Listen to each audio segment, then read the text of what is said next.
The most interesting table of them all is the investment table. Here you can visually see which scenario will allow you to afford your personal or business investment by using your profit. Fill in the item that you want to buy along with their prices, and the table will show if you will be able to afford it. So let's say under the business investment you want to buy some kind of software for yourself. Maybe one of them costs 900 and another one 3500. And in personal investment, maybe you want a car of your dreams, or maybe a perfect house.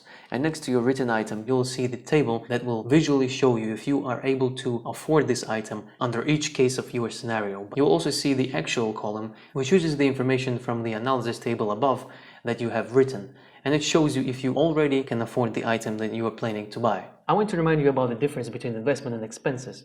Investment items are fixed, they are bought only once and are used for a long time, when expenses are constant appearing on a monthly or yearly basis. Now, by default, investment table uses your profit by year calculations. Therefore, it means that you will be able to afford these items after 1 year only. If you want to see if you will be able to afford it in 2 or 3 years, change the number at the nearby table.